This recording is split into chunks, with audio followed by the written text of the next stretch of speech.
ia le tua le ne fiafi fe on tatou mawaina i le anga le lima le lofo le tua fe au mga luengo titin faiva sa tatou ia i le ne ia fiafi ma lo vi ia le tua i ngā luenga whaatino titin o nei whanau fo i whamaeina lato a onga le neiva yaso mai lava le aso ngafua se pa ia le ne yaso asfaraile whaftai le tua o le tua ni e te ina ma leo ina i so i fua ma leola lunga fo i o ala te le vavave fai asinga pisio o wala i taimi so staimi au le ko i staimi e ngao ai lunga la wala ta avale tono samo nei ta tia il pisi a e o kasi ma le vela ai whawhitai i le atua o loo iai ale angane leo le atua i me umoro tatou feo ai ai ni nei a fiafi o le whawaponga tatou po kalame o le Yesu le wha malolonga o le asu muli fo nei neva yaso tatou po kalame o le Yesu le wha malolonga amen i whaftai mo lo whaalongolongo mai ma staimi te whaongaina e tātou te whaasoa ai a whiong pa ia le atua. Ia vi ia le atua i lo i le so taimi na e whaalongolongo mai ai ma e mata mai e foi. Ia au le toi aso le nire tātou pokalame e a o pokalame lo atu i le aso fua e o le asfora i le tulai ono le tulai fitu. Te tono le la tātou e me whaasolo ma tātou a mataro tātou pokalame fua i le taimi o le tātou talo angang pa ia mātou fisosoni siri mātou te wala au ria lava oe wai le ai lava se me mātou te mawhaia pe au noa malo whaatasi mai e whaongai na ai lo te ngata whaatau waa ia mo se whe au fōi ma se whaasoa i le nea fiafi whaangana ina whaoa ina whaatamau ainga ina whaaloloto ina whaalauti le ina wha noa wa fionga ina ia mātou lama ai i winga ese o lo fetalai mai o mātou te ngata. Ia a mātou mai au na whaia tu mau e te oere vi inga lo mātou tua. Ia anga lefo i se tase o whaalongolongo mai ma whapenao na whaima o awanoa le tu la. Ia mātou te whaasoa whaatasi whamanui atu oe le tua se mana ongfoi. Ia tali oe tama. Ia whamangaro fo le ato te ngata no Yesu. Amen. Amen. Ia via le tua. Whatalo whatu i nei tu la i la tō umoro whapenana ma whai ona mata mai ma tātou mafuta i lunga o le pokalame o le Yesu o le whamalolonga. I le fia whatalo whalausunga mai Beretta o le whaatonu o le Global Kingdom TV. Ngata fo i lea i le mwhai ona whaangaluina le whaatalo whasio mātou te mara whalitin ma tina le whale mātua whaale anganga le olo siona o fiu walesi ia mahana walesi o tu nga ruenga i vai telefone ia lo fatu noa o lo fou fatalo fo i au fai nga ruenga mai la tu sa fa so ina la fiong pa ia le tu ni vai yesu malo ta o tau o pu masangi au e tau le ai tala tu spa ia la le se afu pa u le si a pa u le ngomar si le fanga le tu ta nga ruenga malava o lo tatou au nai i le tu we are serving God o le alava se me o lo tatou faia o lo tatou au nei le atua ele titi la pe whaatau waa i sila whanga le atua amen ia whaatalo whaatu fo i o ma o me mai o la tu whaimpa anga whaalongolongo le nei ala ata po le nei whaasoa o le Global Kingdom TV ia mahalo vi ia le tu i so taimi o lo whapenana whaamau e te whaalongolongo i le upo le tua whamaitara tispa ia amu ia le whaitalinga e whaalongo. Amen. Amu ia le whaitalinga e whaalongo. Ina ia whapenana ia ola le upo le tua ma ia tātou savavali fo i le whaamaoni ma le whaamaoni le upo le tua. O le nea fiafi e whapenana o mai tātou whaasoa i le valu i le lukaron tā upo e valu. Arona whai upo e luas fulu ma le sfuma le iva ma le luas fulu ma tasi ona na finta to fa so ai le sfulu no o sfuma le iva ai le sfulu no o sfuma le valu la fia fine le la tatu fa so ai le sfuma le ile fai upo sfuma le iva ile luas fulu ma tasi amen le ore tatu te fa so solo to le tusi le aluka ia vi ia le tua le la fai tawina o fia pa ia le tua wo mai ia te ia lon tinamo no uso a ole masao mai ia te ia ono le motu o te ngata. ua fai mai nisi ia te ia ua whapea mai. Ua tutulo tina mo uso I fafo. Ua fia fei loa I ma oe. Ua tali atu ia ua whapea atu ia te ila tau. We whaalongo I la fionga le atua. Ma la tau whaia. O lo tina mo uso lava ia. Amen. Te whaafafonga ma ngaia I o fo I o snei. Fai tau la fionga pa ia le atua. Tele fo inga aki wa ito tele o tangata. Ia e mana ia fo I tatou whaanong ma tatou whaasoa I le nea fiafi. Ina ia whaafai ngofia fo I mamala malama fo I whaamala malamaina ia tatou loto I le anganga o le atua. Uo mai ia te ia lona tina mo na uso. A ua le masao mai ia te ia o le motu o tangata. Ua fai mai nisi ia te ia o whapea atu, whapea mai. Ua tulo tina mo uso I fafo. Ua fia fei loa I ma oe. Ua tali atu ia o whapea atu ia te ila tau. We whaalongo le afionga le atua. Ma la tau whaia. O lo tina mo uso. Lava ia, amen. Ile o le vaai ngā luka. O le tusi ngā luka. O lo tala no mai fo ile mareko. Amen. O lo tala no mai fo ile mareko. Mareko e ono fai upo stolu le whapea mai e maangaia fo ia. Ile mareko e tolu no fai upo luas fu maritasi. Mareko. O lo e fa o lo tala noa mai fo ia tusile ia mareko e tolu. Ai la le se ngara titi ia. Pe o ngale tau whapena ona wa ai. O le tusa mareko. O lo o faa longo o vai aku ke mo o faa vai aku ia Maria ma lana fana. Wa kau muli tangata ia Yesu. Wa follow wa ko kere tangata o lo kau muli ia Yesu. Ona ole o Maria ma lana fana. Le tinao Yesu. Wo fa mai o si pu e mai Yesu. Wa le anga le ulu. He is out of mind. Fa mai wale anga le ulu Yesu, ona le uwa aia. O le oka muli tangata ia Yesu, ale mama, ale lopo fere me, o le fesili fo ina tangata. Nga fesili, ukele lopo fere me nga amaire, nei tangata ngi mea. Wo nga faya iona lima vavenga. O fesili ngi e tangata Yesu, a o le tina la mo nauso. Wala mai fa mai, o le la tou, fai kau ma le la tou wa ai. Ona o la tou le maafuka. O ese tu la e me kama le a Yesu. Ai lo ku la e mai la ku langa le a wala tu manatu ifo. Po la ko ma fau. So wale anga le ulo Yesu. Amen. A le tusila le a luka le ka ke anga ia tu ai. Wo mai o le su engara le o sa. O le su e inga e Maria mo na malana fa na wo Yesu ke visu.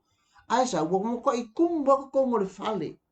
O la unga ai ma fa malo lo a Yesu, la tala no a Yesu, la ta la ia Yesu I tutonu le fale.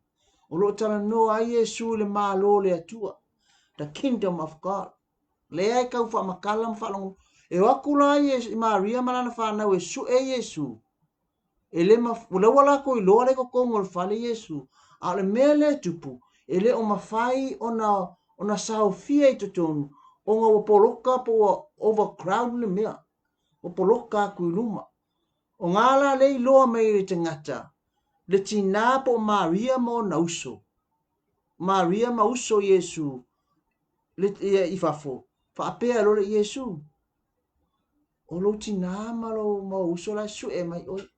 Le la lafu ai Yesu le upu whaapea. Ile fai upu e luas fulu maratasi.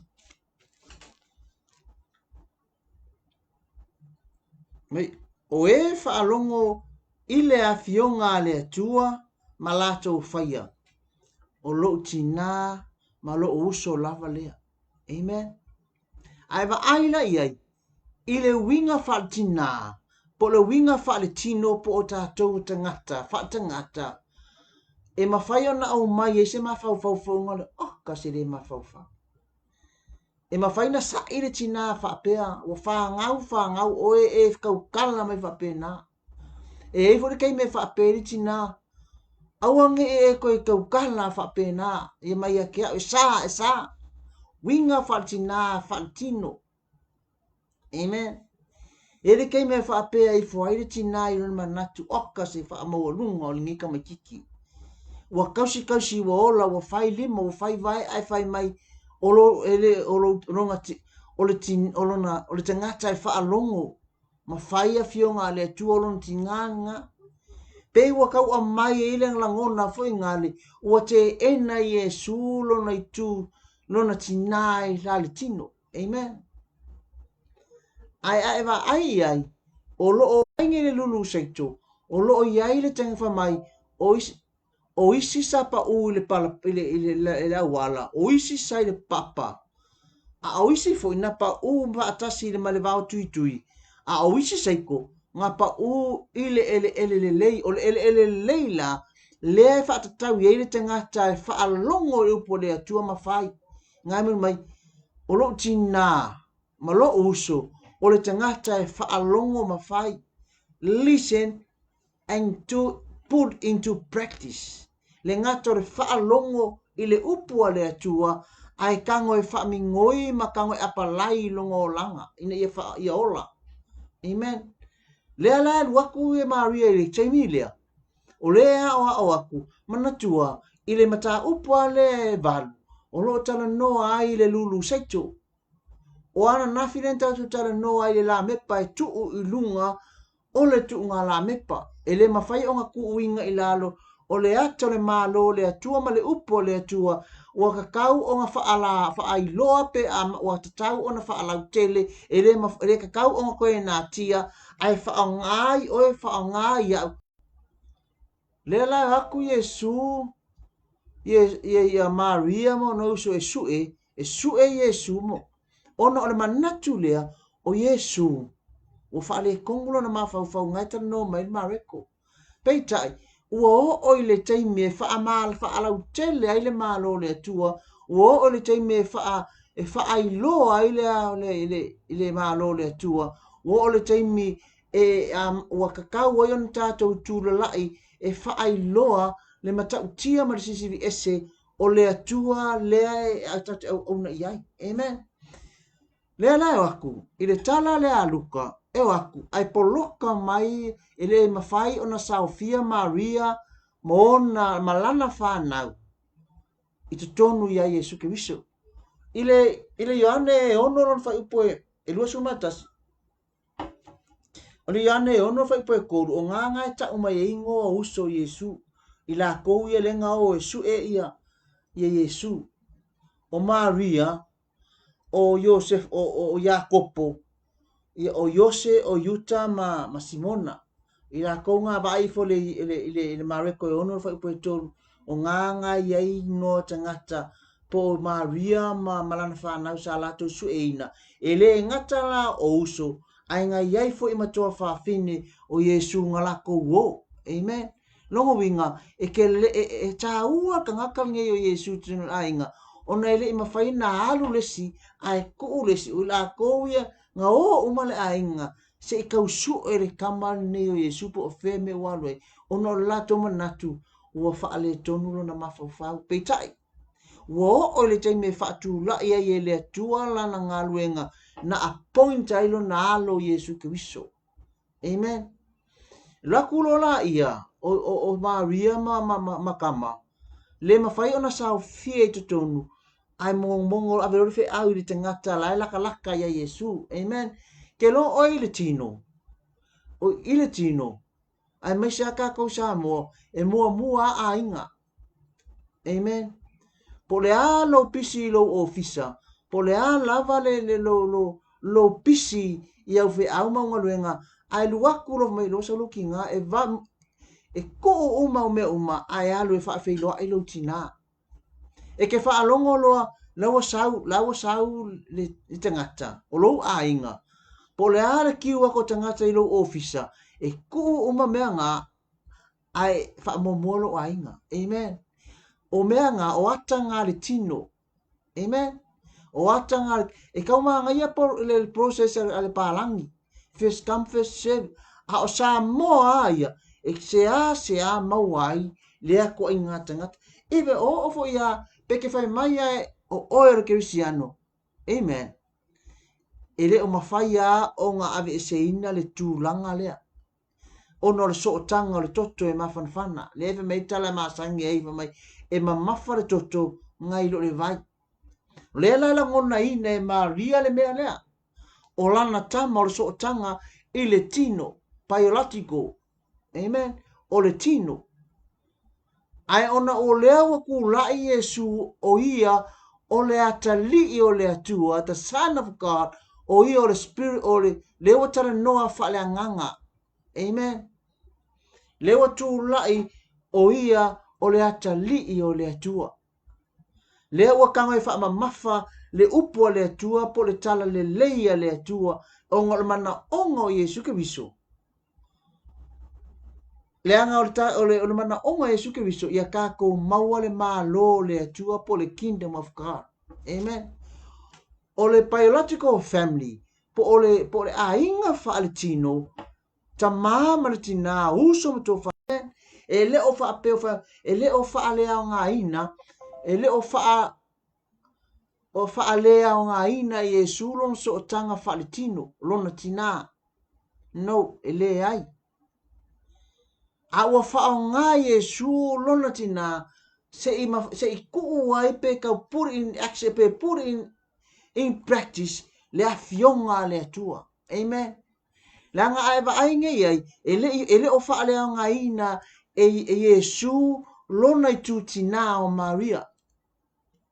Nga le paure mele manga o Yesu o le tangata e whaia e whaalongo ma whai o loo tinale nā ma loo uso o nei ma vai le tino ai ma whai on taku koe ma fuka le langi pe a whai e whaalongo le tangata o lona tinale o Malia maona uso ia la to te maua ma futanga le langi pe a whai e whaalongo le fionga le tua ma whai.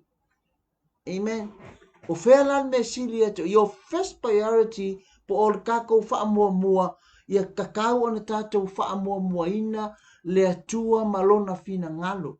E leo wha pēa e kako au ese me tutono le tā o kako ainga. Leanga i kakau o le mele wha mai tū la fono ia e awa i louta mama louti nā o lo o iai le mea wo fola ina o le ale mo fola ina e wha leva ai o waso. E le o wha lea o ngā ina Yesu ke wiso lona tina. Ai wa ainge ile Ioane rama tau pa suma le iwa a lona lusu rongo lusu fiku. O ina ua ilunga Yesu ilunga le tātauru. Nga wha ape i foailan tala ia Ioane le so o alofangia po Ioane lea nga ave le moto pātamu. Whai mai upua Yesu ia Ioane. Fai a Maria ma alai tu va ia ku Yesu o lai ko ku mai ia Maria ma le so o alo faina po Ioane le amen na fa pere upo a Yesu na fai se nai o lotina ai fa pe i fo ia Maria fu ngai o lautama amen. O le ale mele ka mawhai le fe aule mo molia ko Yesu lunga sa taro ia Ioane ma Maria.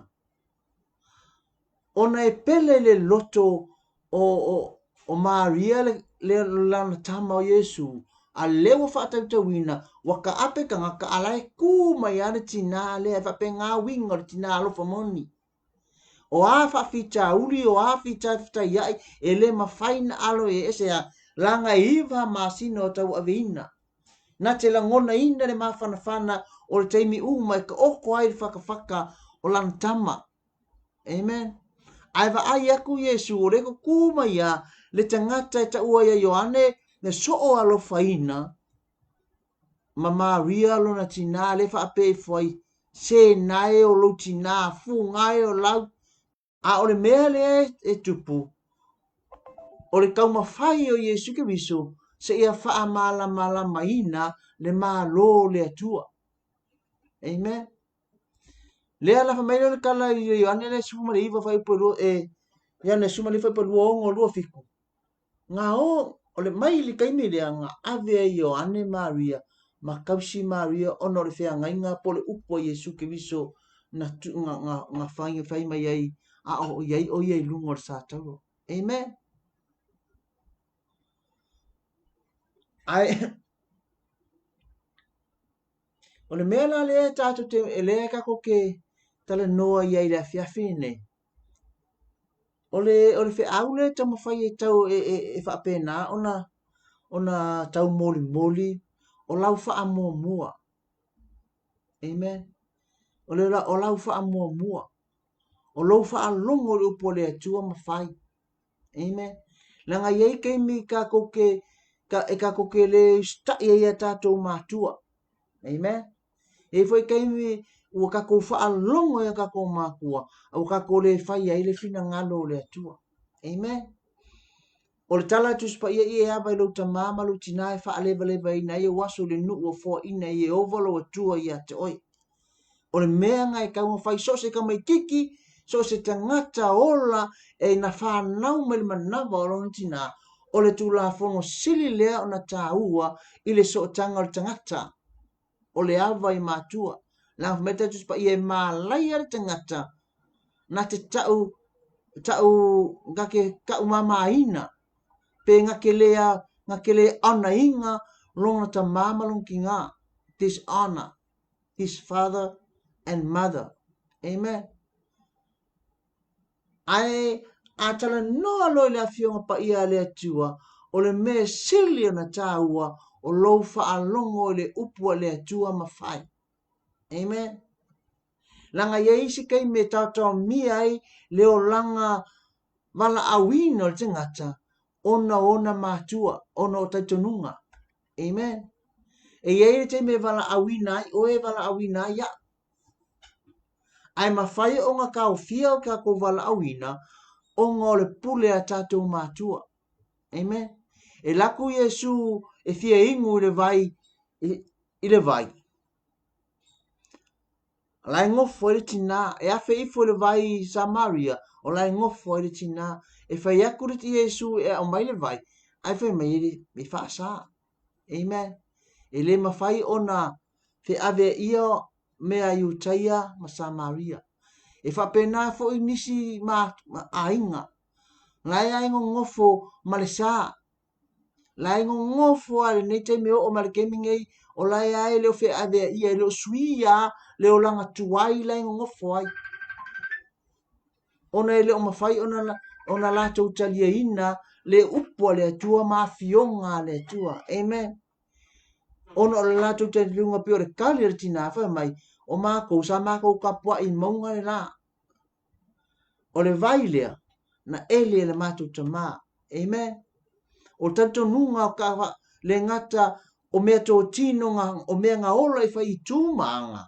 O le vai lea o le vai ngā ele i a kopo.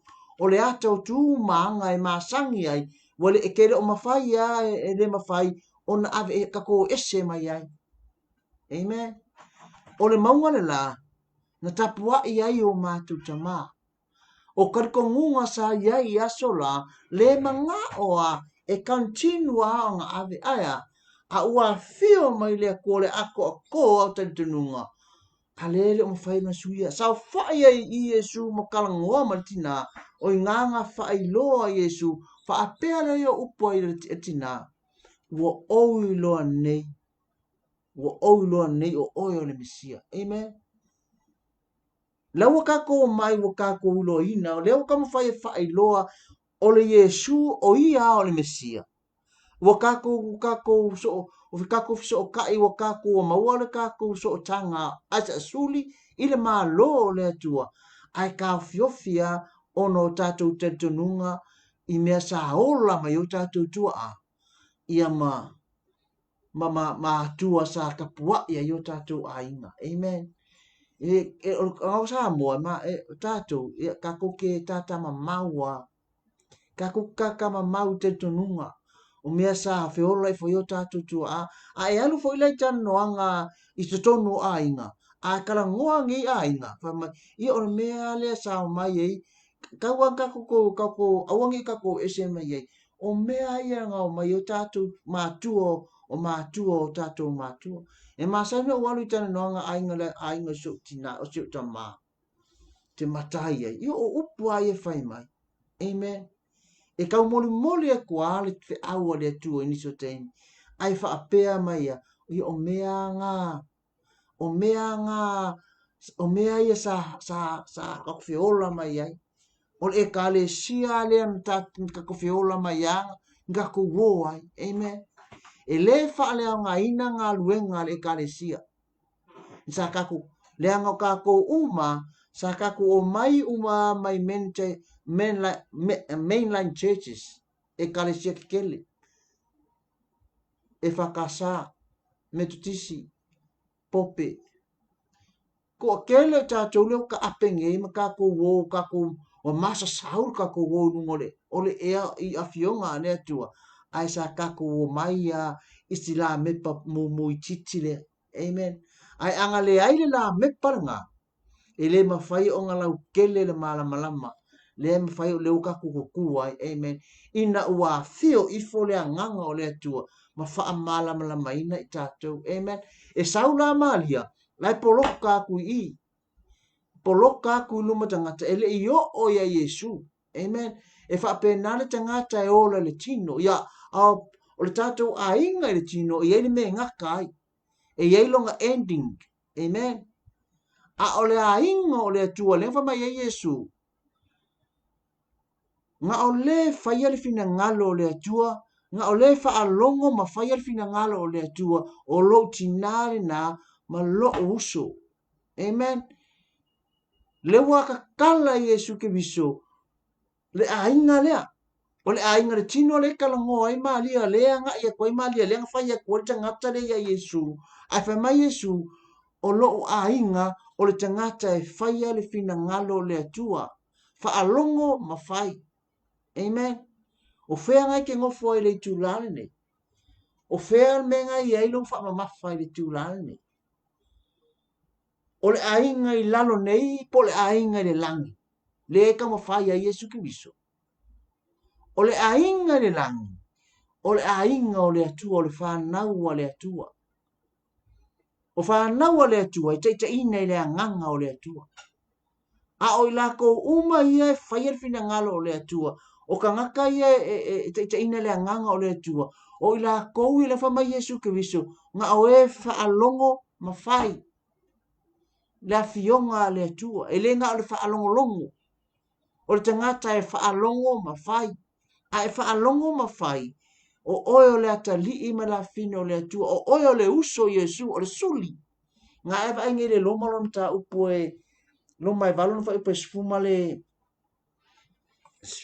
le ono suma le fitu so vai kau ngā kunga loma e valu fa upo e sfuma le ono o le mole mau nei o le mole mau mai o lo mole mau mai lea lava nganga I o tātua nganga o whanau tātua le atua vai o lo moli mau mai lea lava nganga yo tātua nganga o whanau tātua le atua o le kaimi ka ko ke ola I le nganga ua ka ko mafuka ma le nganga ina ua e ustai ma etalia ina le upo le atua ma e ola ina le upo le atua ua iai le nganga o le atua o ta ua o le atali I ma fine o le atua o le kaimi la e ta ua o le atali I ma fine o le atua o ngā wina mai le nganga le atua pa mai o le nganga le atua e fa mai le aleng fa mai ta tu spa ia fa mai o fa na o le atua e ta ina le nganga e le nganga o le atua e saula le nganga le atua le fa mai fa upo e ono fa mai le mata upo e valu e le fa upo suma le ono fa upo e valu le roma le fa pe o lo mo le mai le lava nganga yo ta to nganga o fa nau I ta to ale atua so se ka li ma fingo le ku ka inga le nganga o le akua o le nganga le atua e sau mo le mau I lo nganga pe nofo le nganga o le atua I tonu ya to I no so po to tonu ya te oi o I lai mo le mawina ai o oe o le ata li I ma la fa fine o le atua o le ale mea le ka ua o le ata li I ma la finga o le akua ona ua e put in action pe put in practice a fionga I a le atua a fa me e lofa ia wa e faia le alofa a fa mai wa fa mangalo wa e faia lo tu fa mangalo a fai fa mai ka ke alofa atu alofa me uma ile tele no ile tu spa ia o le moli ifo le moli mau mai le nganga le o le tua ilo nganga o mera ye ka o nga fu atu le ye fruits of spirit fu o le nganga au ie atangia ai le atali i ma le afa fine o le atua ua le to e afa fine le tino a ua atali i ma afa fine ile anganga pa mai lo fai pa sfuma le fitu a fai fo yo fa na tatou o suli foi o suli foi o suli lava o le atua o suli fa atasi ma kiriso pe a fai tatou titi nga fa atasi ma ia ina ia fa amanuia ina foi i tatou fa atasi ma ia fa mai a fai o fa na tatou o suli o le atua longo winga e suli fa akasi ka ko ma Yesu amen awa Yesu ke viso o ia o le alo o le atua awa kukusa lua so kanga longo winga o le atali i mala fino o le atua o Yesu ke viso o le alo o le atua wa ka suli fa akasi amen le ka mawhai ai Yesu e whamamalama le motu tangata le inga wasa ili aku e Maria lo na tina e Maria lo tina ia Yesu ke viso e whama Yesu na o le whaalongo mawhai o lo uso le na ma lo tina amen ai fai mai Paulo le Roma le e valo no fai pasuma le fitu e suli fa kasi oe mau ma Yesu ke viso pe a fai tatou te faia e a fionga le tua ma tausi ana a fionga pa ia le ngata kako ke whaalongo ai ai kako faia e le ngata whaalongo pa mai o la ko umai whaalongo ma fai i whaapalangi ai mai le ngata listen and put in practice ka ma whaamingoi mai le upu lea atana noa mai lotu whaamangalo e ke whaia le lotu whaamangalo amen a kalangoa mai e ava i louta ma e ke ava i louka ma malutia o fōlinga i o le atali i mawhino o le atua o fōlinga i o le suli whaatasi ma ke wiso mai na ti ngā whaakasi ma ke wiso se ia kā ko maua le manuia a whena manuia lea e ma vai le ila le tino e ma vai le ainga le tino a o le langi o lo iai le manuia o lo ta pena ai e le atua le anga o le main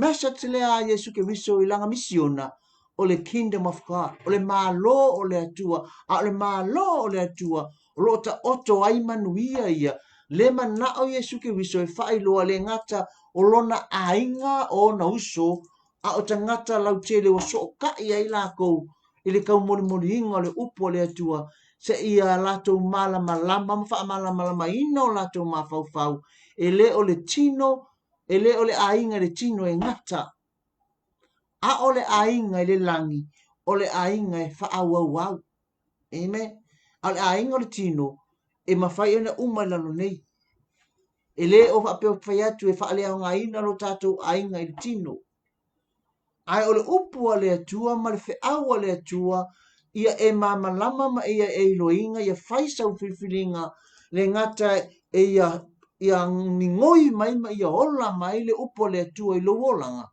a ia e suli whaatasi ma ki wiso o le uso le nao Yesu ki wiso amen ne wha mai ai mai o lo uso o le nate o le whaia e le whaalongo ma whai le awhionga le atua amen dāne ia whiawhi o iso whiwhiringa e whai e ma uso ma tō whaafine o Yesu amen tala paulo wha mai a whai o suli tātou e suli wha akasi ma ke wiso longo winga o oe o le uso Yesu ke wiso amen ai e ka kau o ka kou ki ngā whaatas e le o wha peo le suli o na ngofo e lea ma tātou ai eskulimi ma wha peo o file mu wha mai le tala tu spa ia a whai tātou te suli tātou te ti ngā whaatasi ma ke wiso a whai na ti ngā ke wiso e tau ave ino a tātou ang sala ma le tau langa na ia whaia mo oe moa e tau fui ona tātou ka kofsanga i ti ngā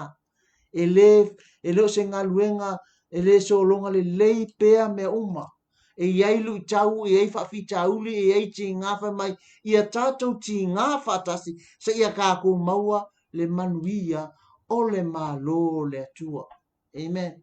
Sa ia kako maua sa ia whai ai o masuli whai ai o masuli o le atali i mawhawhine o le atua. Amen. A o le mea matou ngō fie whai mai ka ki suli whaatasi ai ma Yesu ke viso. Amen. Ni ia le atua le aunga mo oe moa o le awhiawhi nei. O le ale tūlanga nai ke iei. O le a se mea ngai te nofungi ma oe. O whea ngai ave iei lau whamamafa. Talia Yesu e whai maari in whao. Talia Yesu e whai mauso. Whaalongo le upo le atua mawhai. Le ale ngā luenga folfola lau whai ngā luenga o lo tutu le lai ai le aso le aso. Le ngata i ngoto i lo lotu.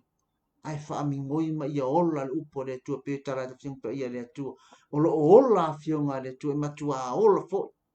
A fionga le atua. Amen. Pamanu atu le atua mo oi ne afia. Pa ia atu le upo le atua. Mana tua.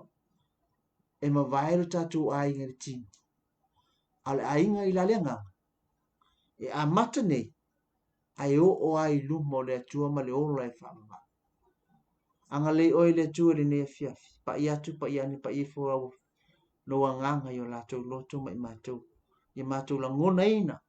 Ma whaatawa ina ma whaamomo ina le ainga i la le whaatotua. Wa le matou ainga siri lea na tawa. Le ngata i leta ma. Ia ola wa fionga ia mawhai ona matou. Put it into practice. Ina ia mawhai ona atangia ai le matautia.